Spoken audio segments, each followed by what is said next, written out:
Hello everyone. कल मैंने आपको कर्मधारय समास समझाया था, राइट। उसका विशेषण विशेष्य इस तरह से मैंने आपको कर्मधारय समझाया था। आज मैंने यूट्यूब से एक वीडियो लिया है जिसमें मैंने सिर्फ कर्मधारय समास को इंक्लूड किया है। तो उस वीडियो वो मुझे अच्छा लगा वीडियो, इसलिए मैंने आपको यहाँ पर शेयर किया है आज। तो उस वीडियो से आप देखो और कर्मधारय को समझो कि किस तरह से ये कर्मधारय समास होता है। कल मैंने समझाया, आज उसको एक और वीडियो जो मुझे अच्छा लगा है जो मैंने आपको शेयर किया है। समास प्रकरण के क्रम में आज मैं आपके सामने एक और नए समास के बारे में चर्चा करने जा रहा हूं। उससे पहले आप लोगों से निवेदन है कि यदि आप लोगों ने मेरे इस चैनल को अभी तक सब्सक्राइब नहीं किया तो कृपया सब्सक्राइब के बटन को क्लिक करें, साथ ही बेल आइकन को भी प्रेस करना ना भूलें, ताकि भविष्य में मैं जब भी कोई वीडियो अपलोड करूं आपको उसकी सूचना मिल जाए और आप घर बैठे सरल तरीके से संस्कृत सीख सकें। आज का जो विषय है वह है कर्मधारय समास। कर्मधारय का एक सामान्य अर्थ आप यदि ढूंढने जाएंगे तो थोड़ी सी मुश्किल हो सकती है। कर्मधारय क्या है उसको सरल तरीके से समझाने के लिए इसका अर्थ अंग्रेजी में मैंने यहाँ लिखा है, वह है कंपाउंड यानी समास ऑफ एडजेक्टिव और कंपैरिजन। अब दो शब्द यहाँ पे देखिए, एक है एडजेक्टिव और एक है कंपैरिजन। आपको पता है कि एडजेक्टिव का क्या अर्थ होता है। एडजेक्टिव यानी विशेषण, कंपैरिजन जब किसी से तुलना की जाए, यानी यहां पर या तो पहला शब्द विशेषण होगा या तुलनात्मक अध्ययन वाले शब्द होंगे।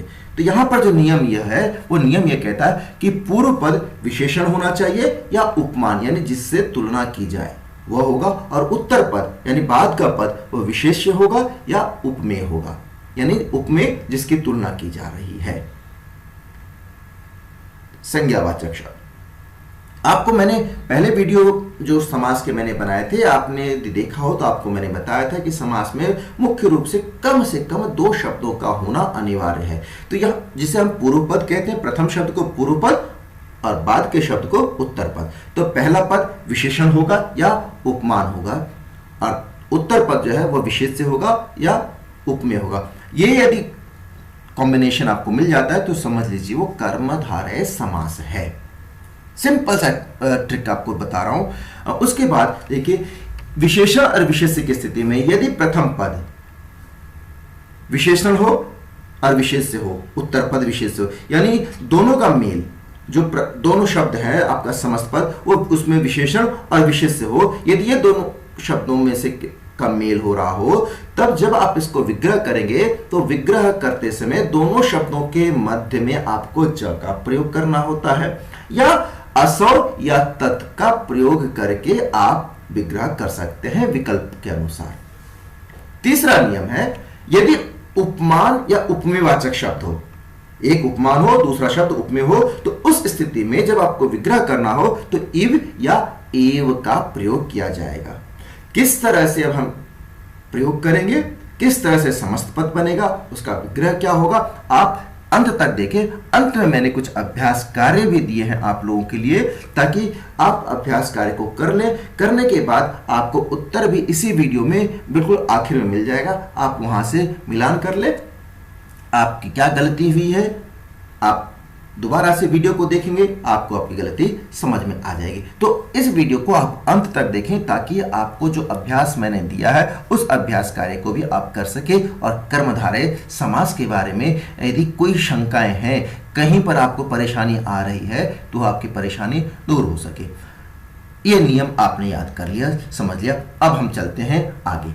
सबसे पहले विशेषण और विशेष्य, इन दोनों शब्दों के कॉम्बिनेशन से मैं कर्मधारय समास के बारे में आप लोगों की बात करूंगा। आप दो शब्द देख रहे हैं, दोनों को देख रहे हैं, एक विशेष रंग से मैंने लिखा है, यानी विशेषण शब्द को हरे घेरे में रखा हुआ है और विशेष शब्द को लाल घेरे में। आप इन दोनों रंगों का ध्यान देंगे तो आप समझ में आ जाएगा क्या।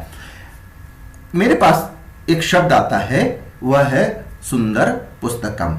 अब यहां पर ध्यान देने वाली बात यह है कि दो शब्द आपको ढूंढना है। वह दो शब्द कौन कौन से हैं पहले आप ये ढूंढेंगे।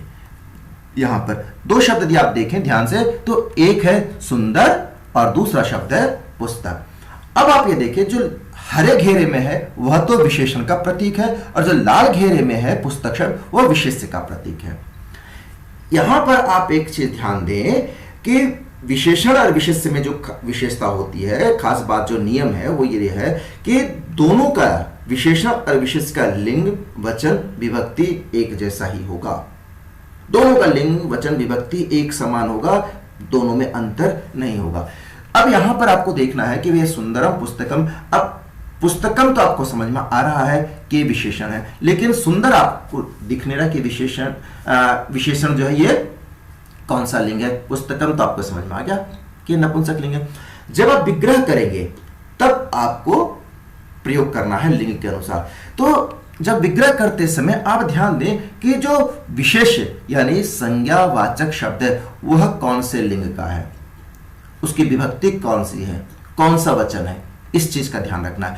तो पुस्तकम आपको मालूम है नपुंसक लिंग, प्रथमा विभक्ति एक वचन है, द्वितीय विभक्ति में भी होता है।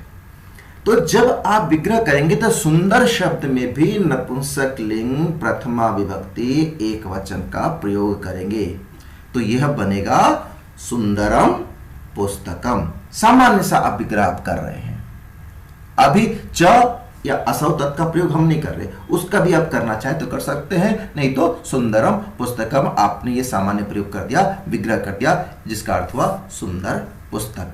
दूसरा उदाहरण लेते हैं पीतांबरम। पीतांबरम में दो शब्द हैं, आप इसको संधि विच्छेद करना पड़ेगा आपको, तो आपको दो शब्द मिल जाएगा। दीर्घ संधि का प्रयोग हो रहा है, तो शब्द है हमारे पास एक पीत और दूसरा शब्द है अंबरम।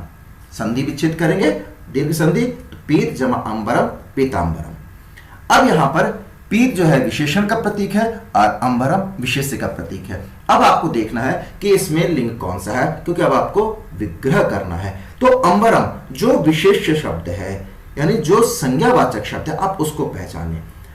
अंबरम, अंबरम कौन सा लिंग है, आपको पता चलेगा कि यह नपुंसक लिंग एक वचन है। जब नपुंसक लिंग एक वचन है तो पीत शब्द में भी नपुंसक लिंग एक वचन का ही प्रयोग करना है, तो बनेगा पीतम अंबरम, यानी सामान्य सा अर्थ है इसका पीला कपड़ा।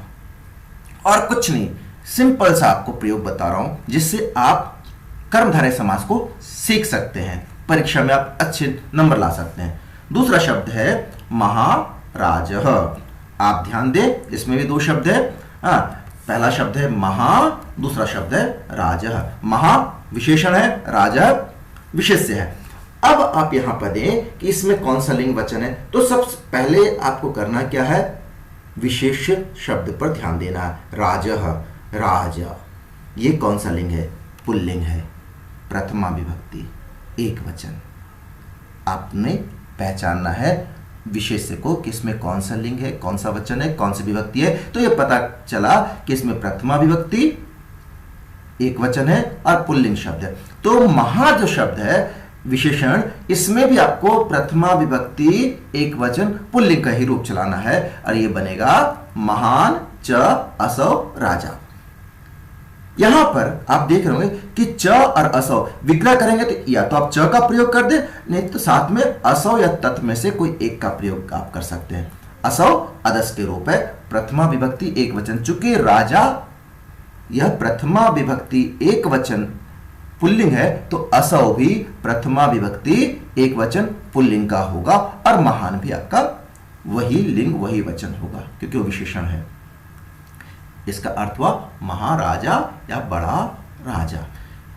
दूसरा उदाहरण है उत्तम जनाः। दो शब्द आप अलग अलग कर लीजिए, पहला शब्द है उत्तम, दूसरा शब्द है जनाः। अब हमें इसमें लिंग वचन विभक्ति पहचानना है, तभी आप विग्रह भी कर पाएंगे। जो लिंग वचन विभक्ति पहचानना है वो पहचानेंगे आप विशेष शब्द से जो लाल घेरे में है, जनाः। तो आप देखें जनाः ये कौन सा लिंग है, तो आपको पता चलेगा यह पुल्लिंग है, प्रथमा विभक्ति और बहुवचन। तो उत्तम शब्द में भी पुल्लिंग प्रथमा विभक्ति बहुवचन का प्रयोग करेंगे। तो इसकी जो विग्रह हम करेंगे वो बनता है उत्तमाश्च ते जनाः। अब यहां पर आप ध्यान दें कि ऊपर था महान च असौ उत्तमाश्च, च का प्रयोग तो हमने सही किया, लेकिन श बीच में कहां से आ गया। यदि आप इसको ध्यान दें तो यहां पर आपको पता लगेगा कि षत्व संधि का प्रयोग किया गया है। षत्व संधि यानी विसर्ग के बाद यदि च, श या छ हो, कोई भी है, विसर्ग के बाद प्रथम पद का अंतिम वर्ण विसर्ग हो और जो द्वितीय पद है उसका प्रथम वर्ण श, च या छ से प्रारंभ हो रहा हो, तो विसर्ग के स्थान पर श हो जाता है। चूंकि जनाह बहुवचन है तो उत्तम भी बहुवचन ही होगा, यानी ये बना उत्तमः, और उसके तुरंत बाद अगला जो अक्षर है वह है च, दोनों का आपस में मेल हो रहा है, तो जो उत्तमः का विसर्ग है वह श में बदल गया, तो यह बन गया उत्तमाश्च। नंबर 1। नंबर 2, आपको नियम ध्यान है कि असौ या तत्। अब तत् था, यहां पे ते क्यों आया, तो ते के पीछे कारण है जनाह। जनाह पुल्लिंग प्रथमा विभक्ति बहुवचन है, तो इसकी वजह से ये ते भी प्रथमा विभक्ति बहुवचन पुल्लिंग हुआ। ध्यान दें, विशेषण विशेष में संज्ञा शब्द विशेष से होगा और विशेषण जो है वह आपका विशेषण शब्द तो होगा ही होगा, संख्यावाचक शब्द या सर्वनामिक शब्द यह भी विशेषण में आता है। तो आप यूं समझिए कि ये ते यह भी विशेषण है, तो जब विशेषण है तो यह संज्ञा शब्द यानी जो विशेष शब्द है उसके अनुसार बदला जाएगा। जना ये आपका पुल्लिंग बहुवचन है प्रथमा विभक्ति, इसलिए ते भी तत् का रूप वह भी ते में आया, क्योंकि यह भी पुल्लिंग बहुवचन प्रथमा विभक्ति है। तो इसका अर्थ हुआ उत्तम लोग या श्रेष्ठ लोग। दूसरा उदाहरण है शीतल छाया। अब इसको भी आप कर ले संधि विच्छेद, हम इसको विग्रह करेंगे तो दो शब्द ढूंढना है, तो दो शब्द है, एक तो शीतल है और एक छाया है। अब देखिए छाया ये कौन से लिंग है। छाया आपको पता चल जाएगा यह स्त्रीलिंग है, तो स्त्रीलिंग है और कौन सा लिंग है आप पहचान लिया कि स्त्रीलिंग है। विभक्ति वचन भी आपको देखना है, तो विभक्ति वचन के अनुसार प्रथमा विभक्ति एक वचन है, तो इसका विग्रह करेंगे शीतला च सा छाया। क्योंकि छाया स्त्रीलिंग है, प्रथमा विभक्ति है, एक वचन है, तो जो विशेषण शब्द है शीतल वह भी प्रथमा विभक्ति एक वचन में होगा, और जो सा शब्द है तत् के रूप, चूंकि सा भी यहां पर विशेषण शब्द में गिना जाएगा, इसीलिए इसे भी आपको स्त्रीलिंग प्रथमा विभक्ति एक वचन में, या इसको सामान्य अर्थ में मैं कहूं कि विशेष शब्द को आप देखिए, विशेष शब्द का लिंग वचन विभक्ति जो भी है वही विशेषण शब्द के लिंग वचन विभक्ति होंगी। और विशेषण शब्द संख्यावाचक या सर्वनामिक शब्द ये विशेषण में भी होते हैं, बाकी जो विशेषण वाले शब्द हैं वह तो है ही हैं। अर्थ बना शीतल छाया। ये आपका उदाहरण हुआ विशेषण और विशेष्य का। अब हम बात करते हैं उपमान उपमेय की। यहां भी इस रंग का ध्यान देंगे, तो जो शब्द आएगा मेरे पास, पहले इसको नियम आपको मैंने बता दिया था कि उपमान तथा उपमेय वाचक जो शब्द है उसको इव या एव से ही जोड़ा जाएगा। विशेषण विशेष्य में च का प्रयोग करना है, या और यदि आप करते हैं तो तत् और असौ में से किसी एक का प्रयोग करना है।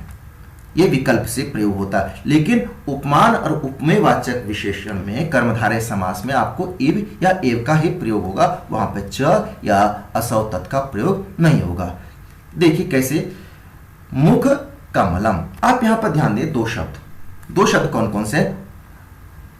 पहला शब्द है मुख, दूसरा शब्द है कमलम। अब यहां पर उपमान जिसके तुलना की जा रही है और उपमेय जिससे तुलना की जा रही है, दोनों का रंग आप देख लें। यहां पर जो रंग उपमान उपमेय में, वही रंग का प्रयोग यहां पर भी किया गया इस घेरे का। यानी मुख जो है आपका उपमान है जिसकी तुलना की जा रही है जिस चीज की, और उपमेय जिससे तुलना की जा रही है। यानी मुख की तुलना यहां पर हम कमल से कर रहे हैं, तो प्रथम पद उपमान है, इस स्थिति में यह कर्मधारय समास होगा। लेकिन अब कौन सा कर्मधारय समास होगा, इसका विग्रह कैसे करेंगे, आप यहां ध्यान दें। अब यहां पर इसके दो तरह से रूप चलेंगे, दो तरह से आप विग्रह कर सकते हैं। कैसे करेंगे, आप ध्यान दें। पहला बनता है, यदि मैं इव का प्रयोग करता हूं, मुखम कमलम इव, मुख कमल के समान, मुख कमल के समान, यानी उसके समान तुलना कर दिया हमने, तो यह बन जाता है उपमित समास। दूसरा जो है, यदि एव शब्द का प्रयोग करते हैं तो वह कौन सा समास बनेगा, विग्रह करने के बाद यह बनेगा विग्रह मुखम एव कमलम, यानी मुख ही कमल है, मुख ही कमल। यानी पहला जो विग्रह था मुखम कमलम, यह तो तुलना किया गया, लेकिन जो दूसरा है उसमें आरोप कर दिया गया। तो चूंकि मुख ही कमल है, मुख को कमल पर आरोप कर दिया गया, आरोपित कर दिया गया, तो यह बनता है रूपक समास, यानी रूपक अलंकार जिसको आप कह सकते हैं। यहां पर रूपक अलंकार का प्रयोग हुआ है। रूपक अलंकार का जो उदाहरण होता है वह मुखम एव कमलम, मुख ही कमल है, तो यहां पर रूपक समास हुआ। दोनों एव या इव का प्रयोग आपको करना हो, या पेपर में आता है मुखम एव कमलम या मुखम कमलम इव, तो ये आपका कर्मधारय समास होगा।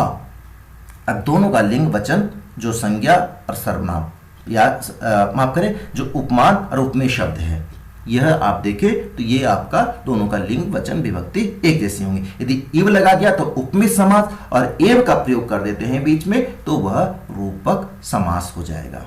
दूसरा उदाहरण है घन श्यामः। पहला शब्द है घन, दूसरा शब्द है श्याम। घन मतलब बादल, श्याम काला। तो जब आप इसका विग्रह करते हैं तो क्या होता, घनः एव श्यामः। घन मतलब बादल, श्याम मतलब काला, बादल है काला है, तो यहां पर सामान्य सा आपका अलग हो गया। इसमें आप ये नहीं कह सकते कि ये रूपक समास भी बनेगा इसका, क्योंकि इसमें आरोप करने की गुंजाइश नहीं है।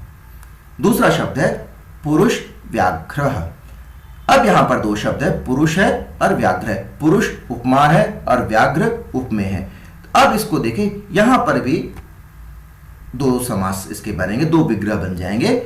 पहला विग्रह बनेगा पुरुषः व्याघ्र इव, पुरुष व्याघ्र ही, पुरुष व्याघ्र के है, पुरुष व्याघ्र के समान भी हम कह सकते हैं, उपमित समास। दूसरा पुरुषः एव व्याघ्र, पुरुष ही शेर है, यहां पर आरोपित कर दिया गया, तो यहां पर बनता है रूपक समास। रूपक अलंकार का प्रयोग हो जाता है तो रूपक समास। तो ये मैंने कुछ सामान्य से नियम आप लोगों को बताए हैं समझाने के लिए। आप इन वीडियो को आप देखें तो आप इस नियमों को ध्यान दें, समस्त पद विग्रह को आप ध्यान दें, तो आपके लिए कर्मधारय समास का प्रयोग करना बहुत सरल हो जाएगा। अब मैं आपको कुछ अभ्यास कार्य दे रहा हूं। यहां पर ये देखें, यहां पर जो है अब तक जो मैंने समास किए हैं, बताए हैं आपको, अव्ययी भाव समास, तत्पुरुष समास, ये दोनों समास भी है आपका कर्मधारय समास तो है ये, साथ में अव्ययी भाव समास और कर्मधारय समास भी है। आपको अब ये करना क्या है, इसको आप अपने उत्तर पुस्तिका में अपनी कॉपी में लिख लीजिए और आप इसको समस्त पद करना है। जहां पर समस्त पद है उसको विग्रह करना है, जो विग्रह वाले शब्द है उसको समस्त पद में लिखना है, और साथ में उसका समास भी लिखना है कि इसमें कौन से समास का प्रयोग किया गया है।